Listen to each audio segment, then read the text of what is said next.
Kita semua tahu ma min ayyamin, ini tadi yang sholat Jumat. Sholat Jumat tadi. Apa kata khotibnya?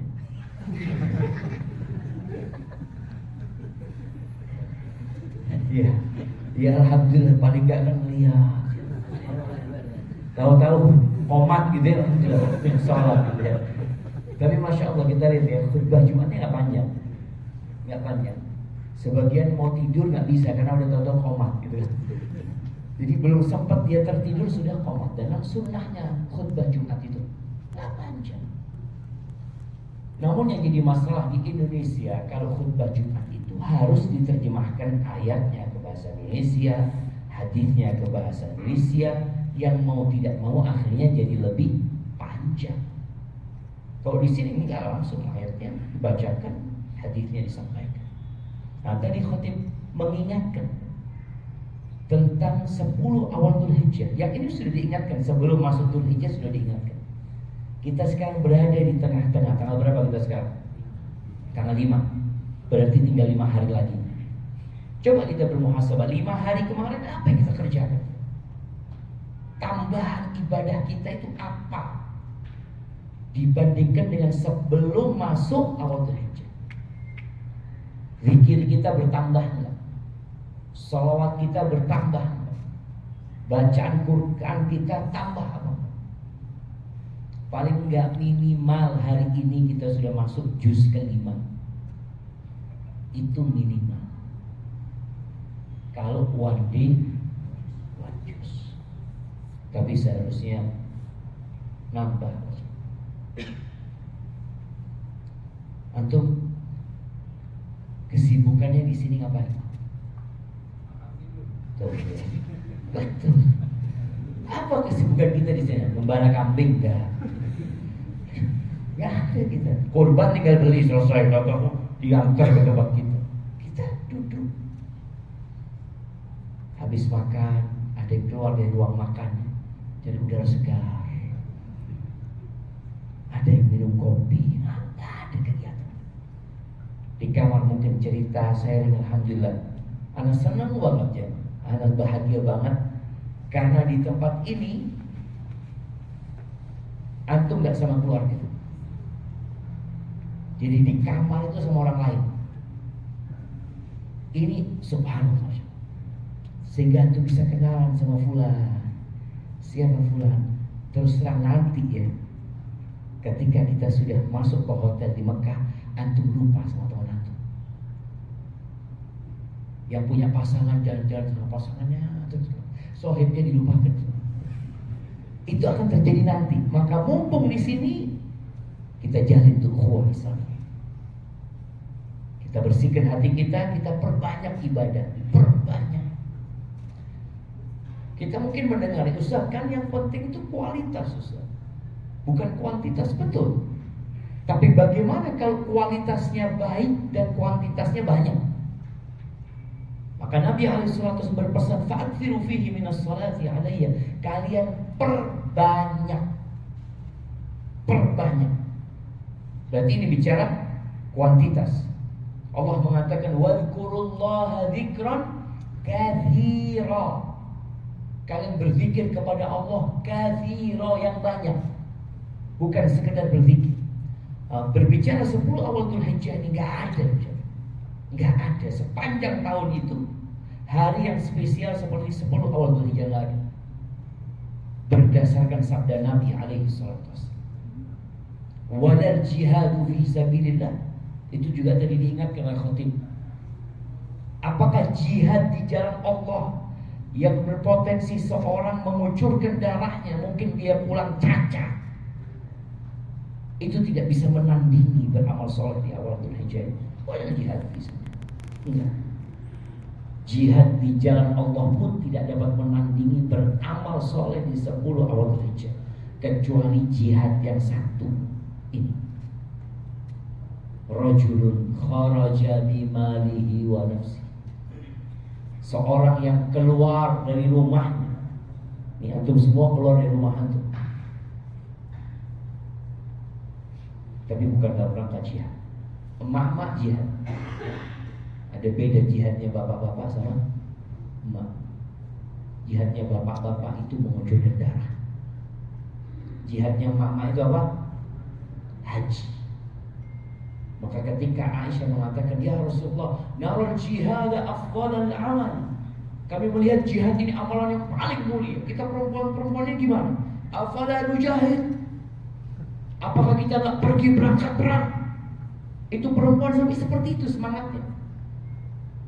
Apa kata Nabi SAW? Lakinna afdalul jihad aw lakunna afdalul jihad hajjul mabrur. Jihadullah kita. Kalian punya jihad yang mulia yang tidak ada unsur peperangan di dalamnya, yaitu haji. Maka kembali kepada hadis tentang 10 awal Dzulhijjah ini, di mana jihad fi sabilillah tidak dapat menandingi kecuali orang yang berangkat berjihad. Dia bawa perbekalan, dia naik kendaraannya, kemudian dia tewas di jalan Allah dan harta dia dirampas. Itu nggak bisa ditandingi. Nah, apa fadilah orang yang berjihad di jalan Allah kemudian mati syahid? Apa? Iyalah surga semuanya. Tapi kan surga ini bertingkat-tingkat. Dia akan diampuni di awal tetesan darah. Yang kedua, dia akan diselamatkan dari azab kubur, dari fitnah. Yang ketiga, dia akan diamankan dari takutan pada hari kiamat nanti. Yang keempat, dia akan dikasih kesempatan memberikan syafaat kepada 70 keluarga. Gimana syafaat? Ketika dia bisa, ya Allah, aku minta bapakku masuk surga, ya Allah. Aku minta ibuku masuk surga, ya Allah. Aku minta anakku, aku minta istriku, aku minta keponakanku, aku minta guruku, aku minta dia sampai 70 ya.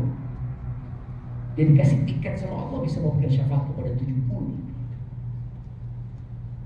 Kemudian dinikahkan dengan 72 bidadari. Bapak-bapak langsung. Nah, mak-mak jangan takut. Karena tetap seorang mukminah, seorang muslimah kalau masuk surga, dia akan lebih indah daripada bidadari yang ada. Kalau masuk surga. Maka yang penting berusaha masuk surga dulu. Maka kita berangkat haji dulu. Maka tolong bermuhasabah sekali. 5 hari ini apa kegiatan kita? Kita belum melaksanakan haji, belum. Kemarin melaksanakan umrah, yaitu rangkaian dari haji tamattu. Tapi apa yang sudah kita lakukan? Zikir kita bagaimana? Quran bisa dicek. Antum bisa ngecek sekarang sampai juz mana. Dan kemarin sudah kita bahas, usahakan baca Quran sama artinya. Kalau capek, bapak-bapak ibu-ibu tadarus di kamarnya, satu baca, satu dengar. Karena terus terang kadang-kadang capek, anak-anak capek baca itu, anak ganti ke Syekh Sudes biar beliau yang baca. Karena capek benar cuma anak lihat sambil mendengarkan. Kadang-kadang kita lelah aja, nggak apa-apa gitu. Tapi kalau di kamar antum ada kawan, bismillah. Ini menjadi ya manfaat buat kita. Sebelum kita masuk ke pelaksanaan haji, kita benar-benar udah siap. Fisiknya siap, hatinya siap. Baik, salawat kita akan dipaparkan, dihidangkan kepada Nabi SAW. Ini salawatnya fulan, ini salawatnya fulan. Allahu Akbar. Kemudian ingat hari ini hari Jumat juga ada doa mustajab ya di akhir Jumat ini. Maka kita insya Allah kajian sampai setengah 7 ada kesempatan untuk membaca doa, berzikir kepada Allah SWT. Ahibati fillah, rukun haji itu apa saja? Ihram, wukuf di Arafah, kemudian tawaf ifadah. Ini rukunnya. Ihram, wukuf, ya tawaf ifadah sama sa'i. Itu yang menjadi rukun. Jadi sebenarnya Kalau kita sudah tahu rukun ini nggak bisa ditinggalkan, nggak bisa bayar dam. Ada orang-orang kaya jemaah, ya di daerah Teluk sini, yang mereka hari Idul Adha sudah di rumahnya, sudah haji. Jadi Idul Adha itu dia sholat Id sudah di rumahnya di Kuwait, dia sholat Id. Loh, antum haji kan? Alhamdulillah, haji. Udah di sini iya. Kan rukunnya cuma ihram, tawaf, ihram, wukuf, tawaf ifadah. Yang lainnya ada wajib haji, bisa bayar denda. Jadi semua bayar. Semua bayar. Kan enggak mabit, iyalah potong kambing. Enggak lempar jumrah, potong kambing. Semuanya potong kambing. Sampai disebut haji dam. Semuanya dia bayar dam. Ini kadang-kadang orang kalau tujuan berhaji hanya sekedar yang penting haji. Padahal tujuan haji itu benar-benar mengabdi kepada Allah SWT. Maka kalau kita lihat setelah dari wukuf di Arafah, mabit di Muzdalifah, mabit ini wajib haji. Dia nggak mabit cuma. Jadi orang ini wukuf di Arafah, matahari terbenam, dia langsung ke tawaf. Enggak, dia tawaf sudah. Tawaf ifadah, sa'i, dia tahallul, bandara. Ya, enggak ada lempar jumroh wala apa. Enggak. Rasul SAW itu enak-enak ceritakan prosesnya. Beliau tanggal 8 itu tarwiyah. Kita akan jelaskan bentar lagi persiapan untuk tarwiyah apa saja. Tanggal 8 beliau bermalam di Mina. Pagi hari tanggal 9 beliau berangkat ke Arafah. Beliau istirahat di Arafah sampai matahari tergelincir masuk waktu zuhur. Kemudian di situ beliau melaksanakan ada khutbah Arafah, sholat zuhur, asar di jamaah sampai matahari terbenam. Lalu beliau menuju ke Muzdalifah. Di Muzdalifah sholat maghrib dan isya di jamaah takhir. Beliau istirahat sampai subuh. Setelah subuh kita akan lihat nanti ya di Muzdalifah orang itu nggak bisa tidur.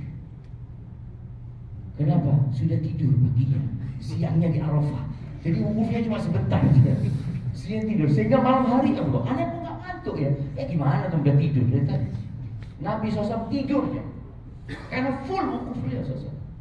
Di Muzdalifah beliau sampai subuh, habis sholat subuh, nunggu matahari menguning, lalu beliau menuju ke Mina. Lempar jumrah, potong hewan kurbannya, beliau tahallul, kemudian beliau menuju ke Mekah, tawaf ifadah, sa'i, selesai sudah. Baik lagi ke Mina nanti ya. Baik, persiapan tarwiyah. Tarwiyah ini kenapa dinamakan tarwiyah? Subhanallah ya. Dulu itu air sangat sulit, sehingga orang yang mau wukuf itu di tanggal 8 itu sudah menyiapkan air. Kalau sekarang antum nggak usah repot-repot, air sudah disiapkan di mana-mana. Jangan bicara air minum, untuk mandi pun cukup dengan jumlah jamaah jutaan. Maka di hari tarwiyah itu yang dulunya orang mengumpulkan air, kita nggak mengumpulkan air lagi, tapi kita menghabiskan air. Itu yang terjadi sama kita. Maka tolong ketika minum air, minum dengan tangan kanan. Baca bismillah. Selesai minum baca alhamdulillah. Anda masih melihat jemaah di ruang makan, ada sebagian jemaah kita yang masih minum dengan tangan kiri. Ini termasuk bentuk gak bersyukur. Pernah Nabi SAW bersama sahabat, dia lagi makan ya, atau dia makan dengan tangan kiri. Nabi SAW mengatakan, kul biyaminik, makan dengan tangan kanan. Kata orang ini, la astati, gak bisa. Mungkin dia tidak, memang biasa dengan tangan. La astati. Apa kata Nabi SAW? La astati. Semoga kau gak bisa. Lumpuh tangan kanan. lumpuh, nggak pernah terlihat orang yang ngangkat tangan kanan. Apa kata Nabi SAW? Ma mana'ahu illal kibir. Ini orang tidak mau nurut gara-gara sombong. Maka sombong itu menolak kebenaran dan meremehkan orang. Maka tolong saling mengingatkan ketika minum, karena kebiasaan. Kadang orang itu kebiasaan. Dan ini orang tua, kau akan ditanya sama Allah. Ketika anakmu ternyata minum dengan tangan kiri dan dibiarkan. Padahal kata Nabi SAW, yang minum dengan tangan kiri siapa? Setan. Engkau ridho anakmu seperti setan? Enggak gitu. Tapi dibiarkan. Maka tolong diperhatikan hal itu. Baik, kemudian disunahkan ya bagi orang sebelum hari tarwiyah nanti untuk mandi, bersih ya. Tapi di sini ada sebuah permasalahan, bagaimana kita kan dianjurkan untuk potong bulu ketiak ya, menggunduli bulu kemaluan ya, merapikan kumis mungkin, potong kukunya. Bagaimana kalau dia ini punya kurban?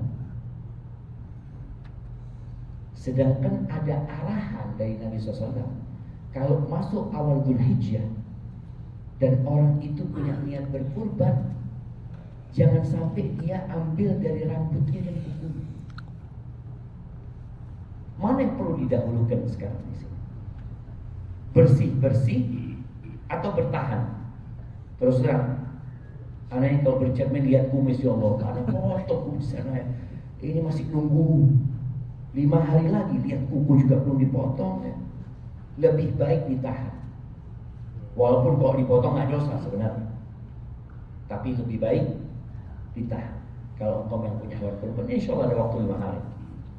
Ditahan. Kalau emak-emak juga seperti itu kalau punya hewan kurban. Tapi kalau yang berkurban suaminya, dia tidak termasuk dalam larangan tersebut. Mandi bersih ya. Kemudian setelah mandi bersih itu dianjurkan untuk memakai wangi-wangian bagi kaum laki-laki. Di mana? Di tubuhnya, bukan di baju ihram. Ada perbedaan. Kenapa perempuan itu nggak boleh pakai parfum yang baunya semerbak? Kalau perempuan pakai deodoran, pakai parfum yang tidak tercium dengan orang, sekedar agar tidak ada aroma nggak enak dari tubuhnya, nggak apa-apa. Kenapa? Karena perempuan itu perhiasan. Allah ciptakan wanita itu indah. Sampai syaitan itu kalau ada perempuan keluar rumahnya, kata Nabi SAW, istasyrafah syaitan. Syaitan lihat aja, oh fulana keluar ini. Karena dia akan jadikan perempuan ini bahan untuk menggoda laki-laki.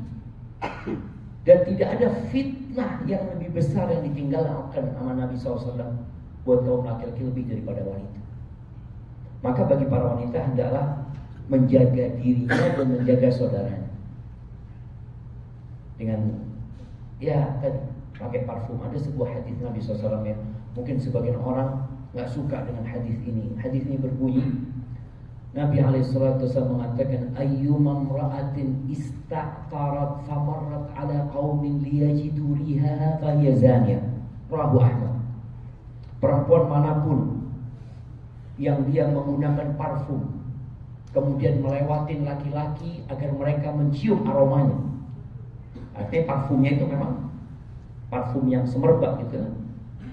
Apa kata Nabi SAW? Fahiyazaniyah. Perempuan ini pelacur, kata Nabi SAW. Mungkin enggak, anak enggak punya niat itu sama sekali. Iya, cuma laki-laki. Ya, bapak-bapak juga kalau ada perempuan di depannya berjalan, usahakan dia lewatin.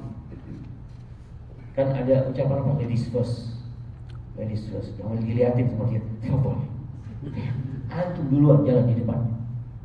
Iya, itu adab. Sehingga terselamatkan dari fitnah tersebut. Maka kembali kepada memakai parfum, bapak-bapak pakai parfum nggak apa-apa, parfumnya yang banyak sampai habis banget. Jadi ya mumpung ada kesempatan beli parfum, jangan. Ada parfum di sini yang satu olesnya bisa 7 juta jangan. Satu oles. Show. Ada yang mau beli? Pergi jualan di masjid. Iya, ada parfum yang mahal sekali. Dan subhanallah ya, parfum yang mahal ini ternyata hewani semua, bukan nabati. Parfum yang paling mahal itu yang sering disebutkan dalam hadis Nabi SAW, apa? Misik sama ambar. Misik sama ambar. Misik itu dari apa? Dari bisulnya rusa. Jadi yang banyak dibikin itu sebenarnya ya udah kimia, maksudnya udah campuran-campuran akhirnya membuat aroma tersebut. Tapi yang sebenarnya itu di hutan nyari misik yang sebenarnya itu.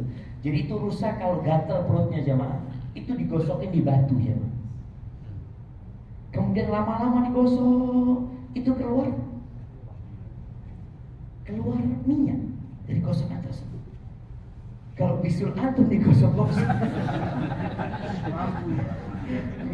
Masya Allah, kita bayangin ya, Masya Allah, ini apa ya, kehebatan Allah Subhanahu wa Ta'ala. Itu yang pertama. Yang kedua, ambar. Ambar itu dari muntahnya kan paus. Itu ambar, mahal. Bagaimana cara supaya ikan paus muntah? Nggak bisa. Bikin pesawat ikan pausnya sudah muntah. Jadi tadi pakai parfum yang mahal, antum subhanallah. Ini pakai parfum yang benar-benar antum beribadah kepada Allah.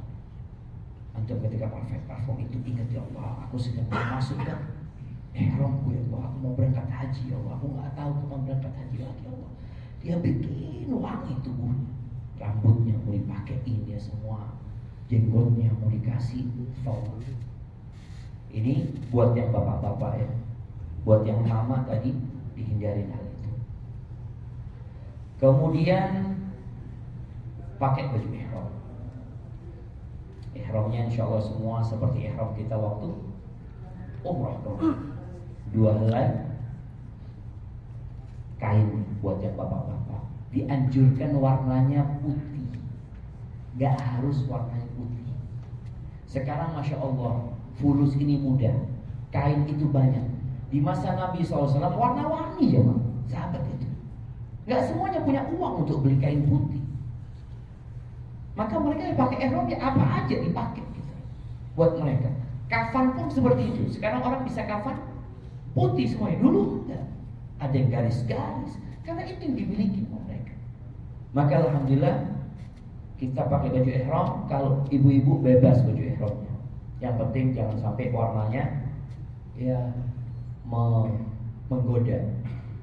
Jangan sampai warnanya menggoda. Dan pakaiannya jangan dikasih wangi-wangian.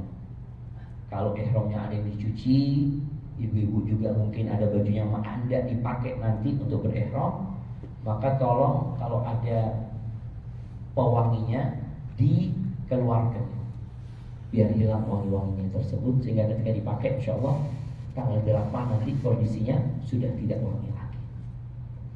Kemudian niatnya jemaah haji itu dari sini, nggak perlu kita ke Miqat. Jadi niatnya dari hotel sini. Pagi tanggal 8 udah mandi, udah siap semuanya.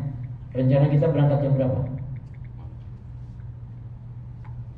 Habis sarapan insyaallah.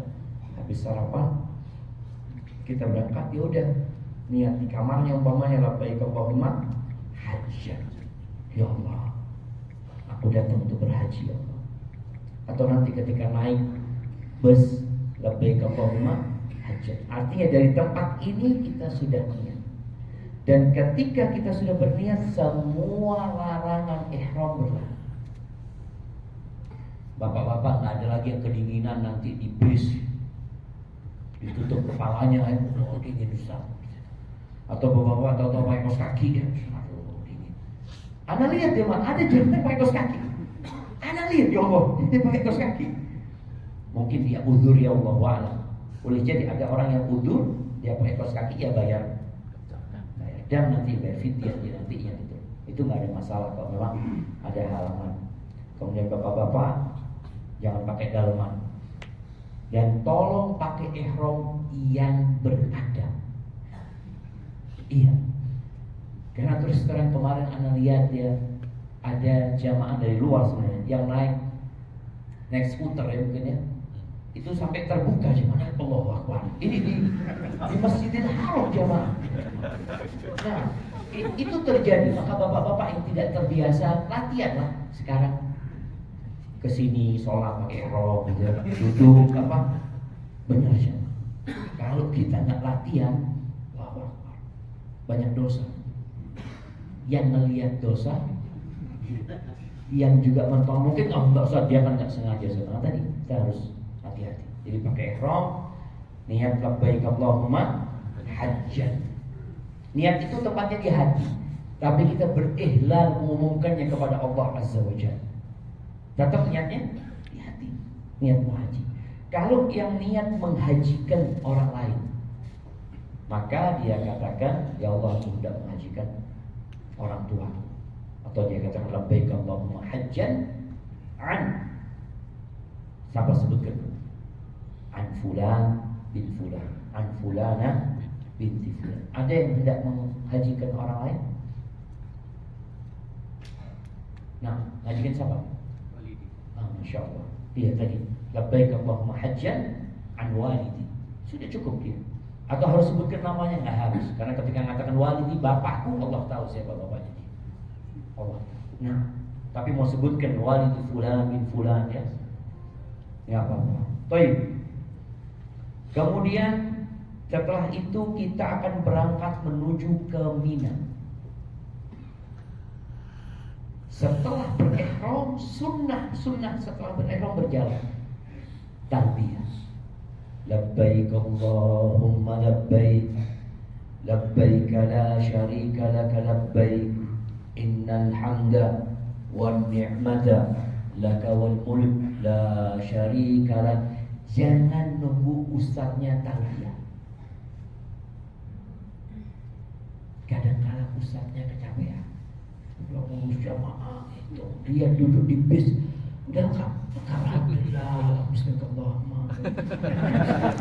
Dia udah kecapean. Mungkin jamaah ini terjadi, atau dia awal mungkin labbaik Allahumma labbaik, lama-kelamaan suaranya semakin mengecil. Jamaah sana udah selesai talbiyah, nggak ada selesainya talbiyah kecuali nanti kita selesai lempar jumroh ya.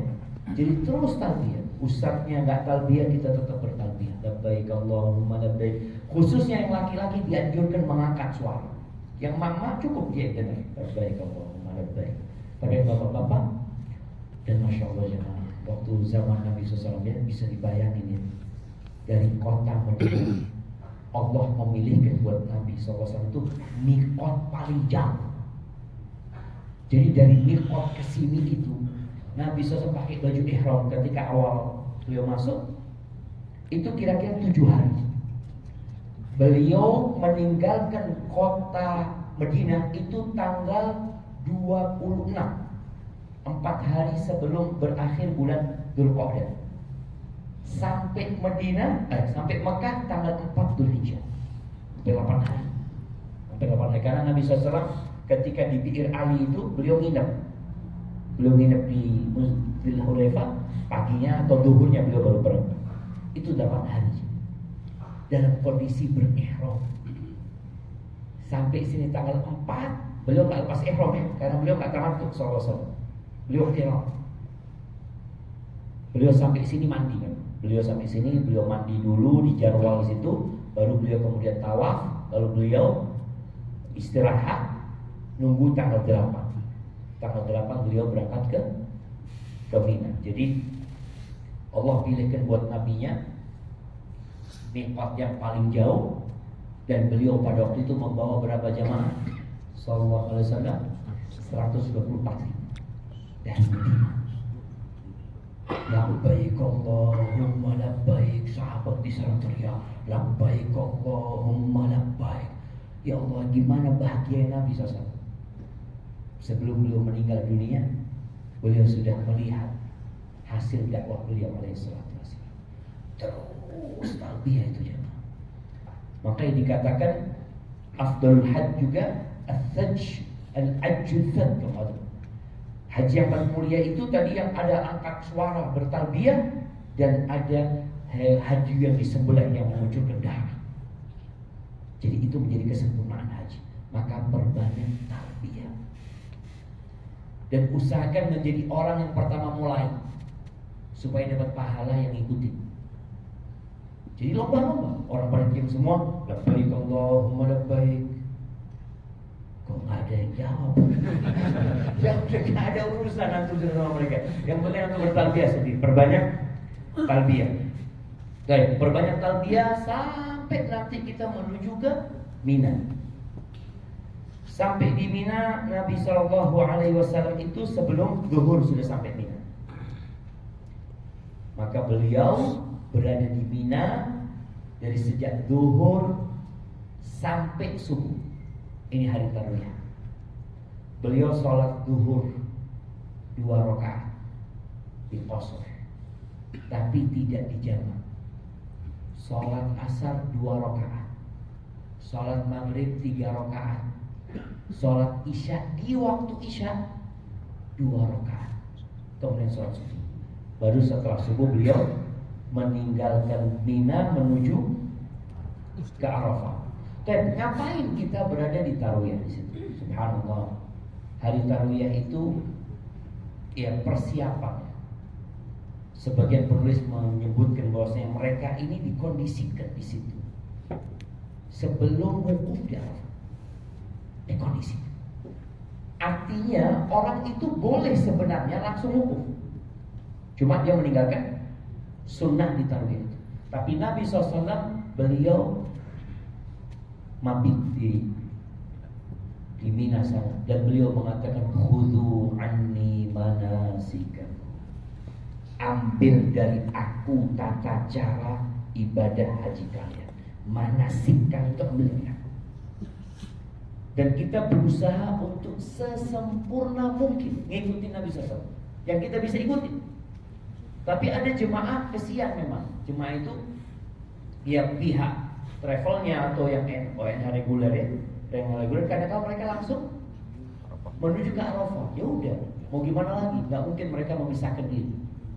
Mereka berangkat ke sana, mereka kehilangan fadilah mabit di Mina tersebut. Baik, orang itu kalau di karantina jemaah, dia sudah mulai pakai ihram. Kemudian larangan itu sudah berlaku. Dia mulai ingat sama Allah SWT. Mau ini, mulai dia mau cuci tangan ada pewanginya, tak jadi Allah, aku sudah berihram. Kemudian dia mau melihat kepada istrinya, dipandang-pandang istrinya, dia aku sudah berihram. Jadi mulai dia benar-benar menjaga diri. Apa yang dilakukan kita di Mina?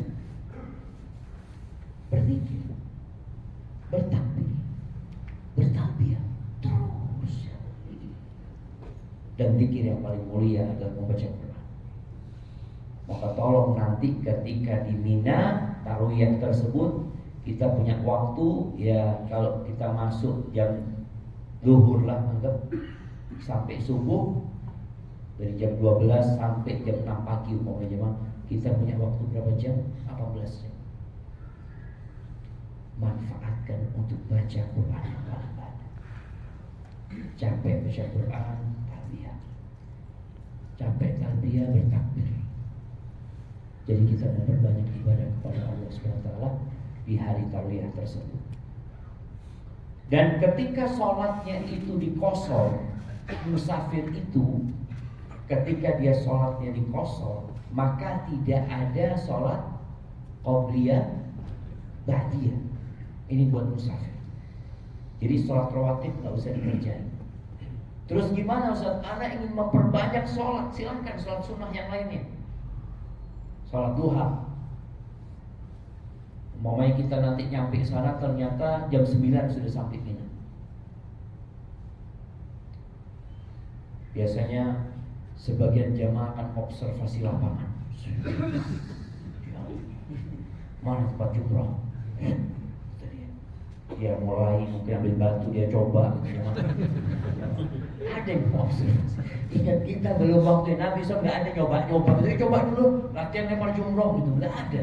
Nabi SAW besok udah akan ada lempar jumroh. Tapi sebenarnya kita ingin bawa jemaah untuk ngeliat ya. Kalau bisa kita ke tempat jamarat itu, tapi sepertinya ya kita lihatlah besok mungkin ada yang kita kirim ke sana. Bisa nggak kita masuk ke sana? Karena jangan sampai kita udah naik bus sampai sana nggak boleh masuk. Sekedar mau lihat ini jumroh ula, wusto dan apa. Yang jelas sampai sana sebelum duhur manfaatkan waktu. Anda mau sholat duha. Dan nanti kita akan dapat tenda yang tempatnya sempit sekali. Anda sampaikan sekarang. Di sebelah antum ada orang yang kadang-kala kalau tidur membuat tenda itu bergetar.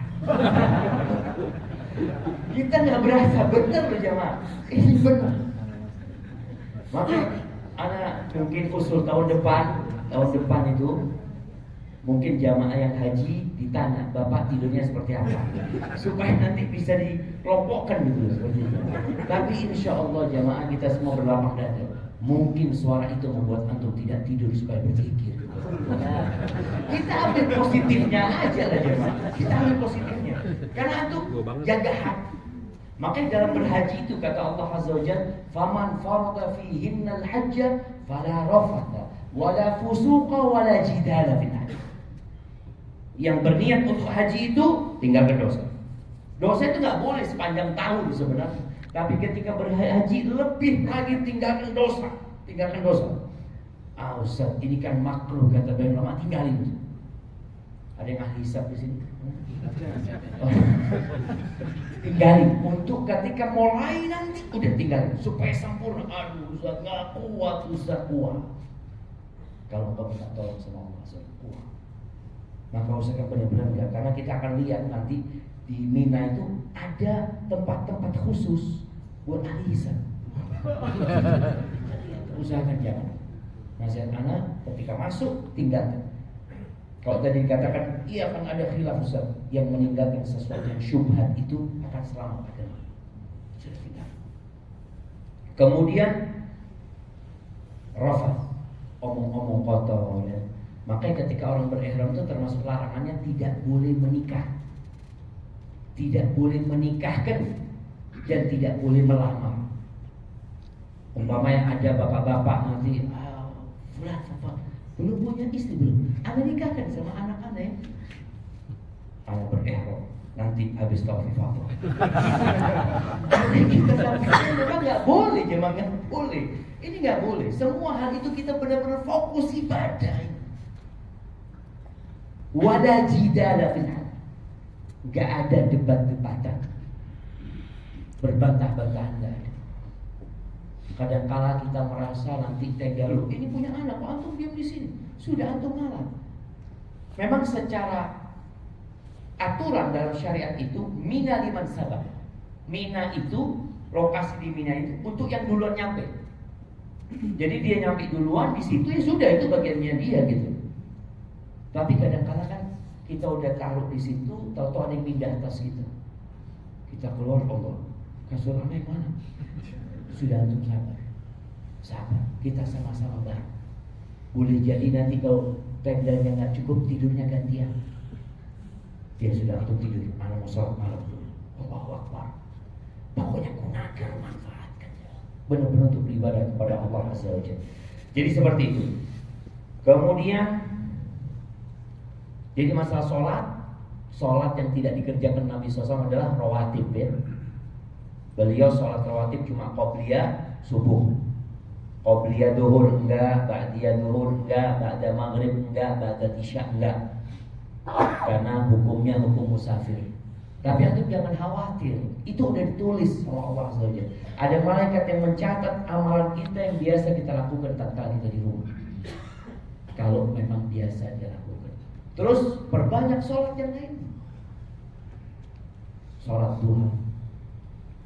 Umpamanya mau sholat duha 8 rakaat, 12 rakaat, 40 rakaat. Boleh. dua, dua, dua, dua. Kemudian nanti umpamanya antara maghrib sama isya nggak ada ba'diyah. Tapi antum lihat, ya Allah, kok anak ngantuk ya, anak mau sholat aja. Sholat sunnah mutlak. 2 rakaat, 2 rakaat, 2 rakaat, 2 rakaat sampai ke waktu isya. Jadi perbanyak sholat, nanti ibadah isya. Pokoknya sudah capek istirahat malam, malam sholat malam. Dan bagi yang hafalan Qur'annya sedikit, baca lewat handphonenya, lewat mushaf, nggak apa-apa. Untuk baca sama sekalian menghatamkan Qur'an, pokoknya seperti itu nggak apa-apa. Sampai kemudian pagi hari itu kita akan menuju ke Arafah. Siap-siap naik bus, talbiyah jemaah, labbaik Allahumma labbaik, terus labbaik Allahumma labbaik. Kita itu tidak diharuskan dalam kondisi bersuci, tapi lebih baik dalam kondisi bersuci.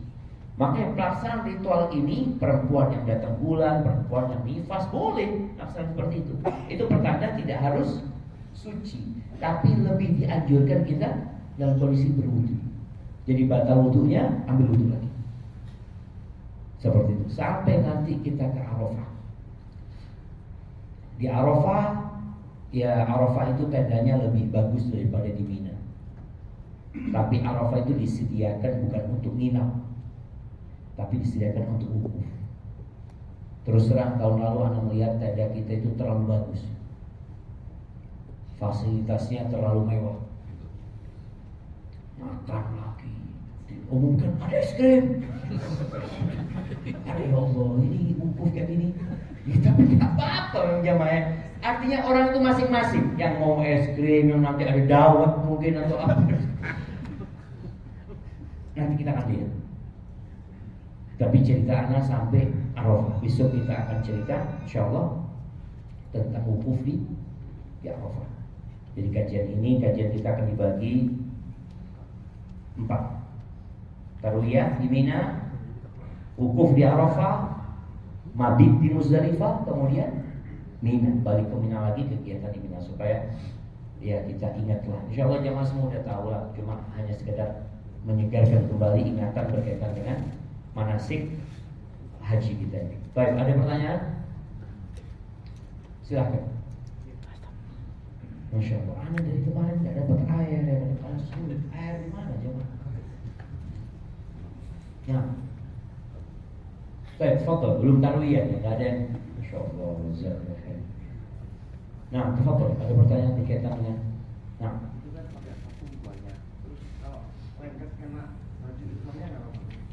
Iya, ya mungkin itu ada masalah sedikit ya. Usahakan kan parfum itu ketika dipakai dapat berapa lama dia itu akan.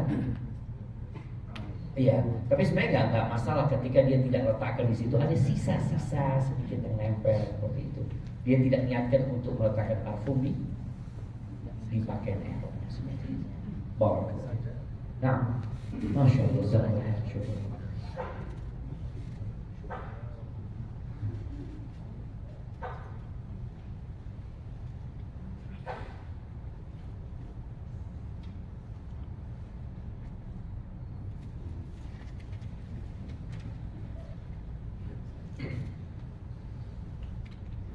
Assalamualaikum.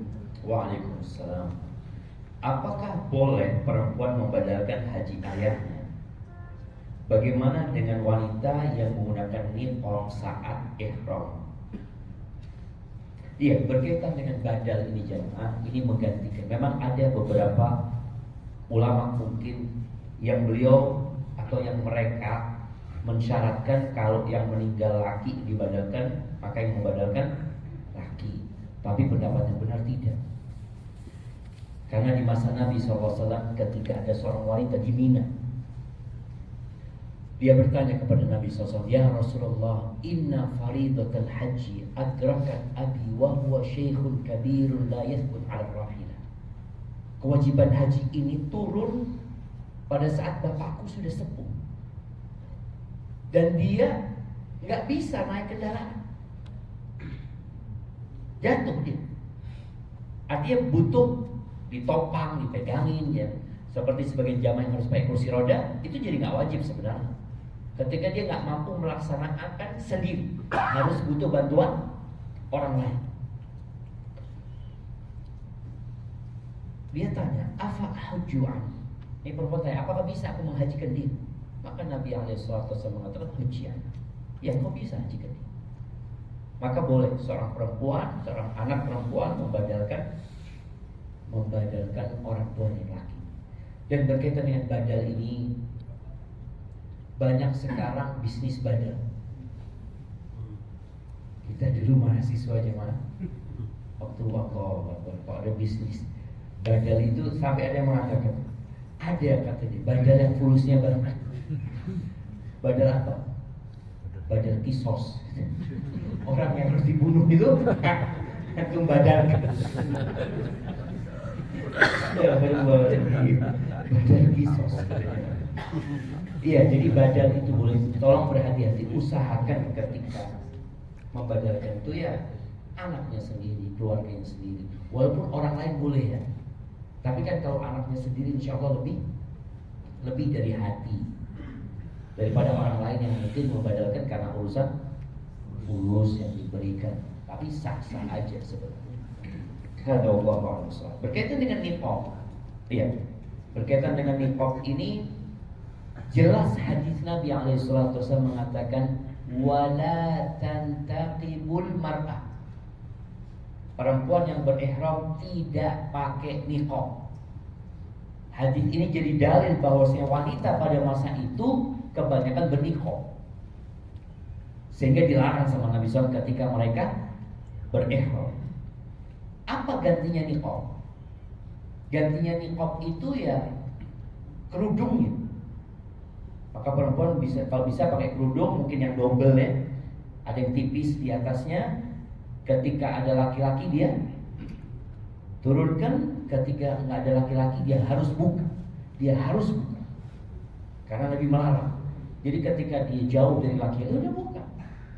Aisyah menceritakan radhiyallahu taala anha, perempuan ini kan kafilahnya sendiri, tapi kadang-kala ada laki-laki, mungkin ada rombongan yang mendekat ontanya ya kepada barisan perempuan ini. Ketika lewat, maka kita menurunkan kerudung kita kepada Aisyah. Ketika mereka pergi dibuka lagi. Tapi terkadang kesulitan. Ya Allah, sulit. Ya kalau sulit, dia tetap mau pakai niqab, akhirnya harus bayar. Dan itu solusinya. Nah, berkaitan dengan badal dan syaratnya itu, apakah kita harus berhaji sendiri dulu? Masya Allah. Apakah baru bisa untuk orang tua atau bagaimana? Iya, berkaitan dengan syarat badal ini, memang orang yang membadalkan itu harus sudah haji. Ketika Nabi SAW di Dzul Hulaifah ketika haji, tahu-tahu beliau dengar ada sahabat yang mengatakan, labbaik Allahumma an syubruma. Ya Allah, aku haji buat syubruma. Tapi tanya, Masya Allah ya, Allah memang bagaimana menjadikan syariat ini benar-benar jelas. Nabi tanya kepada orang ini alaihi salatu wassalam, man syubruma? Syubruma siapa? Kata dia, akhun li au qaribun li, saudaraku atau kerabatku. Nabi tanya sama dia, kau sudah haji belum? Belum ya Rasulullah. Bagaimana dia niat, kepingin menghajikan saudaranya. Orang tercinta karena Allah jemaah, dia kepingin saudara yang meninggal itu dia hajikan. Maka Nabi alaihi salatu wassalam mengatakan, hujja an nafsika thumma hujja an syukur. Kau haji buat dirimu sendiri dulu, kemudian baru kau bisa menghajikan syukur. Itu syaratnya seperti itu. Jadi kalau belum pernah haji, dia harus haji buat diri dia sendiri. Nah, terkait niqab tadi, kalau wanita tersebut kaitannya dengan COVID atau virus yang lain, bermasker bagaimana? iya, jadi masker ini sebenarnya sama dengan niqab, karena masker ini digunakan untuk menutup wajah, seperti itu. Kalau kondisi memang berbahaya, tadi kondisi COVID seperti kemarin, itu darurat, lain lagi. Tapi kalau kondisi nggak usah jaga-jaga aja, usah dirawat. Karena kalau hukum asalnya nggak ada apa-apa ini, kecuali dia yang sakit parah. Kalau nggak pakai itu akan semakin pilek, flu, lain lagi. Tapi hukum asalnya nggak boleh pakai penutup wajah. Makanya kalau terpaksa lebih baik dia akan kayaknya supaya hati wong lanang itu dasar bayar dam. Fidyahnya itu atau gantinya itu fafidyatun min siyamin aw shadaqatin aw nusuk. Jadi pilihannya 3. Puasa 3 hari, memberi makan 6 orang miskin, atau sembelih kambing. Seperti itu. Tapi dia bertanya, Assalamualaikum. Waalaikumsalam. Izin bertanya mengenai parfum pada produk-produk seperti sunblock, pembersih wajah, pasta gigi. Apakah hal ini juga dilarang? Apa yang dimaksud dengan parfum yang dilarang di sini yang untuk menarik perhatian lawan jenis saja, atau parfum pada produk-produk yang disebut di atas dengan wangi yang hanya tersium diri sendiri? Iya. Yang pertama, kalau bicara produk apapun yang ada parfumnya, ada wanginya, nggak boleh.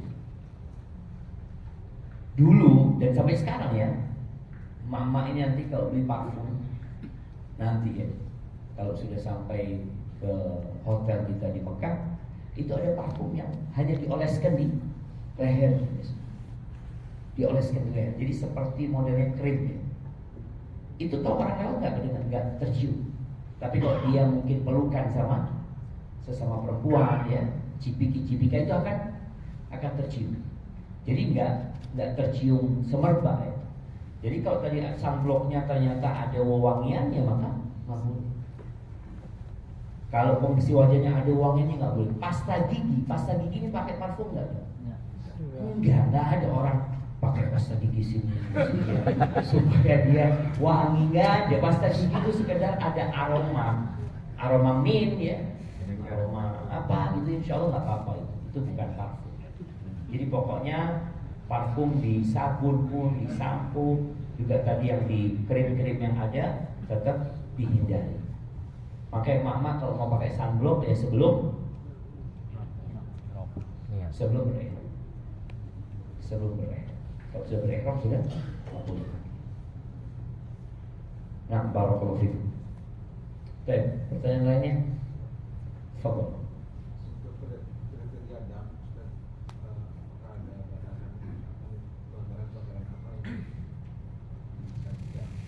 Nah, iya, berkaitan dengan pelanggaran-pelanggaran yang harus ada dam.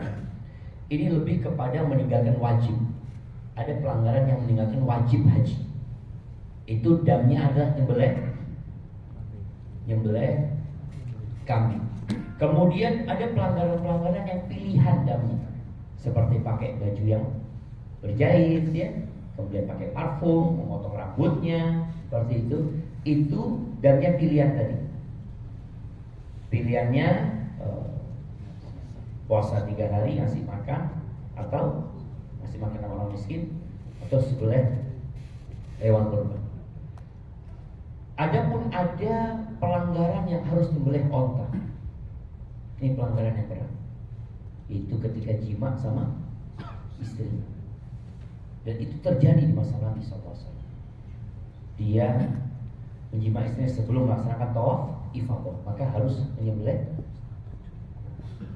onta, dan hajinya batal hajinya. Kemudian tahun depan dia harus mengganti hajinya tersebut. Itu pelanggaran besar. Jadi mungkin pelanggaran bisa ringan ya, pertengahan, dan pelanggaran besar. Jadi yang melanggar larangan ihram dia wajib membayar dam ketika pelanggannya besar dengan onta, ketika enggak cukup dengan pilihan yang 3 tadi. Tapi meninggalkan wajib haji itu harus sembelih kurban.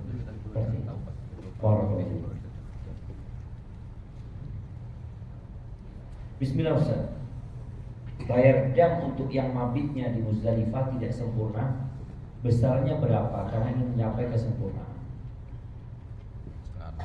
Iya, dalam madhab Syafi'i dan madhab Hanbaliyah, mabit di Muzdalifah itu kalau sudah lewat tengah malam itu boleh meninggalkan Muzdalifah, karena wajibnya itu sampai tengah malam ini menurut pendapat mereka.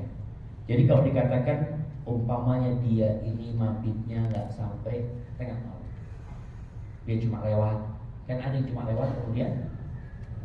Maka kalau bicara ingin lebih aman ya, kemudian dia ingin menyembelih jam, ya menyembelih seekor kambing. Kalau besarannya berapa tergantung kambingnya besarnya seberapa. Masalah harganya nanti ya, ada banyak pilihan seperti itu. Itu kalau benar-benar ingin menyempurnakan. Tapi usahakan kita tidak meninggalkan Mina, tinggal di Muzdalifah itu lewat tengah malam. Kalau ingin sempurna, sampai subuh. Jadi wajibnya itu dalam mazhab Hambali dan mazhab Syafi'i sampai tengah malam. Setelah itu boleh meninggalkan. Karena Nabi SAW memperbolehkan perempuan-perempuan ya, kemudian anak-anak, kemudian pengembala kambing dan unta itu untuk berangkat umrah. Alaihi salatu wassalam. Allah. Nah, atau ini dulu. Ya, terkait dengan haji Ustaz, pemotongan haji di tanggal 10 itu baru bisa dimulainya itu kapan Ustaz ya? Apakah pada setelah maghrib itu sudah bisa atau setelah zuhur ya? Ya, pagi hari sebenarnya.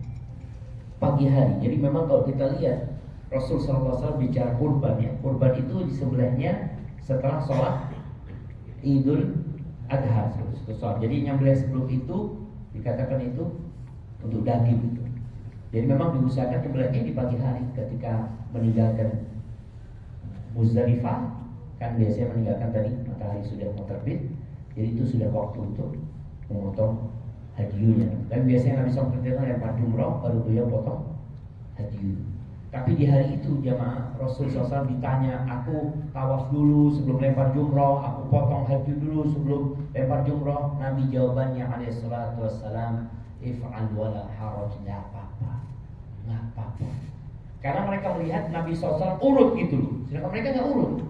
Kalau bicara urutannya itu lempar jumroh, potong hadiu, tahallul ya, atau langsung ke tempat tawaf ifadah seperti itu. Sebagian enggak, tawaf ifadah dulu. Sebagian tadi ada yang mungkin potong kurbannya dahulu. Di hari itu tidak ditanya Nabi SAW tentang amalan yang dilakukan jemaah haji kecuali beliau menjawab if'al wal haraj, lakukan apa-apa, kata Nabi SAW. Jadi seperti itu. Kalau kita nggak tahu nanti hajinya tanggal berapa akan dipotong, tapi yang jelas akan dipotong dari tanggal 10 sampai tanggal 13 ya, antara itu. Nah, silakan. Saya mau bertanya tentang ketaatan terhadap pimpinan Safar. Kaitannya misalnya dari awal pimpinan Safar sudah memutuskan tidak langsung ke Arafah. Sementara kita ingin menyempurnakan Iya. di Mina. Apakah kalau misalnya ya kita melanggar itu, atau misalnya sekarang lagi di karantina nih, kita tidak boleh sholat di haram, katanya sudah di sini saja. Apakah itu menjadi dosa gitu dengan tidak menaati dia. Ya, jadi kalau bicara ketaatan kepada Amir Safar ini, ada ketaatan yang harus ditaati, ada yang hanya himbauan sebenarnya.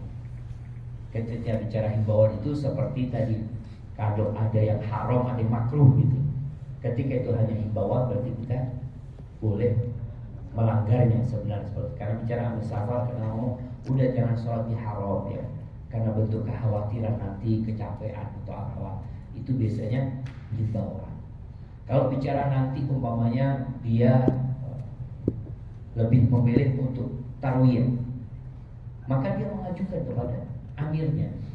Umpamanya kalau dari sini amirnya kan pihak travelnya sampaikan kayaknya mau pamit di Mina gitu seperti itu. Tapi ini biasanya resiko. Apa resikonya? Haji nggak seperti dulu. Waktu di zaman kita, waktu kita mahasiswa itu, jadi orang Arab pun bisa berangkat dengan mobilnya, banyak bis-bis yang bisa ngangkut bisa. Sekarang nggak bisa. Sekarang yang bisa masuk ke Mina itu Arafah, Mina Muzdalifah itu hanya mobil yang ada tasrihnya, harus ada izinnya. Kemudian kita kalau masuk tenda kita itu ya ada prosedur yang harus dilewatin seperti itu. Maka insya Allah seorang yang punya niat tarwiyah, tapi memang karena travelnya tidak menyediakan itu, maka insya Allah harus tulis seperti itu. Tapi kalau dia mengatakan pokoknya dia bisa, biasanya pihak travel itu akhirnya angkat tangan. Jadi ada istilah namanya tanazul. Dulu kita tahu namanya tanazul. Kayak biasa juga ada yang tanazul. Jadi dia mengajukan, umpamanya ada 40 orang nih, kan satu kloter itu banyak kan. Mereka 40 orang kita mau tarwiyah. Biasanya mereka ngajukan tanazul, permohonan gitu. Seperti itu juga. Jadi antum kepada pihak travel permohonan. Ketika permohonannya setuju, ya udah boleh berarti seperti itu. Walaupun akhirnya pihak travel tidak bertanggung jawab karena mereka memisahkan diri dari rombongan. Barakallahu fiik. Nah, Hanya memastikan saja. Jadi setiap pelanggaran misalkan berarti kita bayar damnya 2. iya, kalau pelanggarannya dua. Jadi tergantung pelanggarannya berapa yang dilanggar sama dia. Bukan semua pelanggaran anak langgar 1, Ahsan langgar semuanya itu. Enggak. Supaya hati-hati kan orang kalau sudah sama aja, anak langgar 1 sama. Enggak. Jadi hati-hati pelanggaran itu. Ya kalau mau melanggar potong rambut. Di zaman Nabi SAW ada seorang sahabat. Masya Allah jamaah, dulu itu rambutnya para sahabat itu panjang-panjang. Sampai Nabi SAW itu ketika masuk kota Mekah itu dikepang 3 rambutnya panjang. Ada seorang sahabat ketika sampai Muzdalifah atau sampai mana itu kutunya banyak karena rambutnya banyak. Kata Nabi SAW, "Qad adatka hawamuka." Kok kayaknya sudah tersiksa nih sama binatang-binatang gitu. Iya ya Rasulullah, kata dia, udah mau potong sudah. Akhirnya dia botak dia mah. Padahal belum umroh nih, udah botak. Nah itu kemudian turun ayat yang melanggar itu untuk bayar fidyah. Jadi boleh. Tapi tadi satu, jangan rambut akhirnya anak mau pakai baju berjahit sudah. Enggak. Jadi satu, karena jangan pernah kita niat melanggar kecuali karena terpaksa. Barakallahu fiik.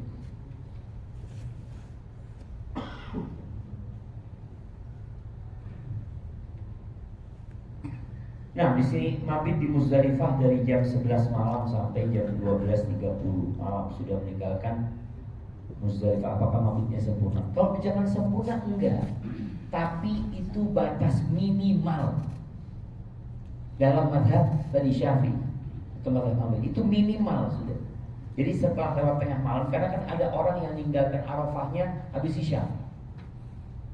Jadi seharusnya meninggalkan Arafah itu sebelum maghrib. Tapi ada sebagian travel, udah kita makan di sini dulu. Betul, ya nggak ada masalah seperti itu.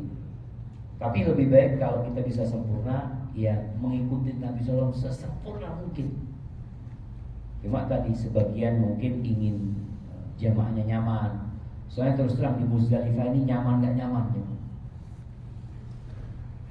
Beralaskan bumi dan beratapkan langit. Jadi pihak Arab Saudi juga menyediakan karpet-karpet di sana. Tapi kadang-kadang karpetnya ya milik umum sebenarnya.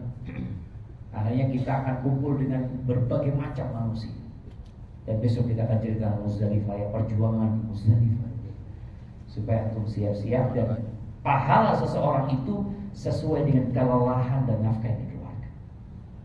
Jadi kalau yang mabit cuma lewat tadi tengah malam, ya sah. Cuma pahalanya apa? Sama dengan yang mabit sampai subuh? Tidak sama.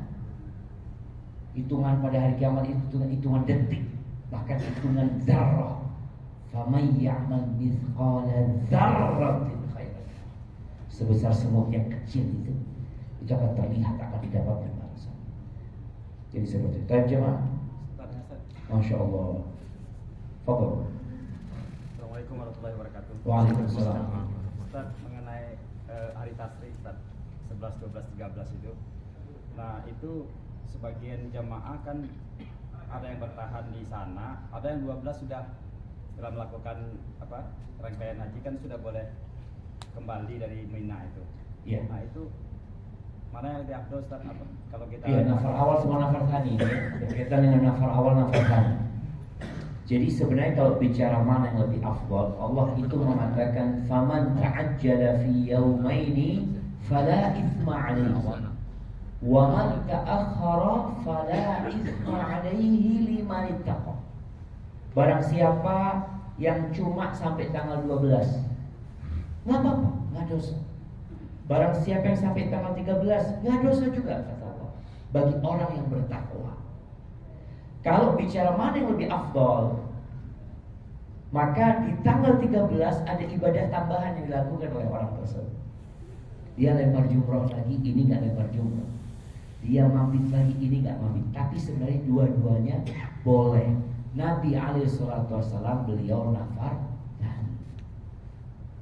Jadi ini jelas ketentuannya, bebas memilih yang mana. Jadi kalau pihak travelnya nafar awal umpamanya, ya udah nggak apa-apa. Anak maunya nafar tani, kalau nafar tani nggak apa-apa, sendirian tapi di tenda nanti. Rombongannya berangkat semuanya. Jadi nggak apa-apa. Yang penting bertakwa kepada Allah Azza wa Jalla. Jangan saling berbangga-bangga. Ini terjadi. Antum nafar awal, nafar Arab, aduh saya kurang parah. Enggak, jamaah sudah. Dia nafar kata Allah nggak apa-apa gitu. Nggak apa-apa. Allah mengatakan nggak apa-apa, itu mengatakan nggak boleh. Nah, kata Allah nggak apa. Jadi yang mau nafar awal, yang mau nafar tadi, nggak apa-apa. Jadi ada banyak pertimbangan ya. Sebagian travel itu biasanya kalau tendanya sempit, aduh lah, kita nafar awal aja lah. Susah itu. Di mana? Di Mina. Apalagi yang tendanya jauh ya. Yang tendanya jauh ini kalau harus nafar tani, besok jalan kaki lagi gitu. Ya tapi itu perjuangan. Ingat, sesuai dengan kelelahan gitu. Tapi nggak apa-apa. Nah, Ustaz, kembali ke Muzdalifah Ustaz. belum, kita belum sampai Muzdalifah. Kok sudah kembali ke Ceritanya Ustaz. Nah, Tadi barakallahu fiik. tadi antum udah sampai ke sana, anak ketinggalan mengenai mengambil kerikil Ustaz. Iya. Nah, ini apakah suatu kewajiban atau keafdalan juga? Misalnya bagaimana yang minta diwakilkan, misalnya perempuan atau ada yang kurang, atau bahkan mungkin pihak travel sudah menyiapkan, barangkali bagaimana Ustaz? Masya Allah. Barakallahu fiik. Iya, jadi sebenarnya kita belum bicara tentang Muzdalifah, kita baru bicara Tarwiyah. Iya, bicara Muzdalifah, bicara kerikilnya itu bebas sebenarnya. Jadi nggak ada keutamaan mengambil kerikil dari Muzdalifah atau dari Mina atau dari tempat tertentu. Tapi yang dilewatin Nabi SAW, ketika Nabi lewat, Nabi mau lempar jumroh, beliau ambil 7 aja. Beliau lempar hari itu, ya 7. Besoknya berarti ngambil dari Mina sudah. Cuma dulu itu semuanya kerikil. Sekarang aspal semua.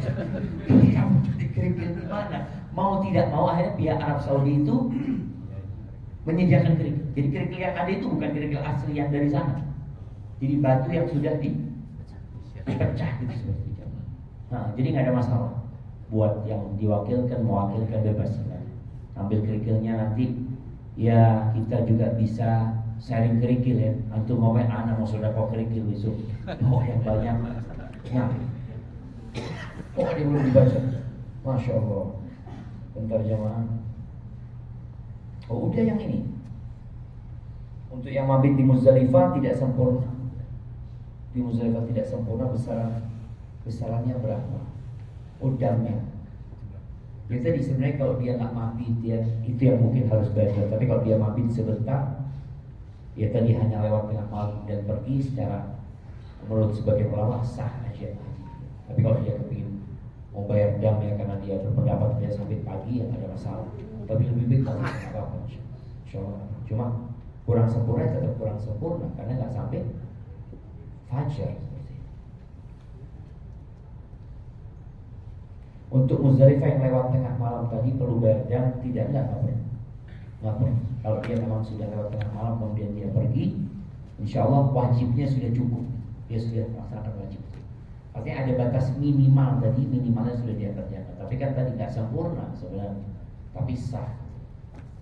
Barakallahu fiik. Terjemah insya Allah karena sudah mau waktu maghrib, usahakan waktu kita gunakan untuk berdoa ya. Mohon kepada Allah Azza wa Jalla di akhir Jumat ini semoga Allah kabul berdoa. Subhanakallahumma wa bihamdika asyhadu an la ilaha illa anta astaghfiruka wa atubu ilaik. Assalamualaikum warahmatullahi wabarakatuh. Waalaikumsalam.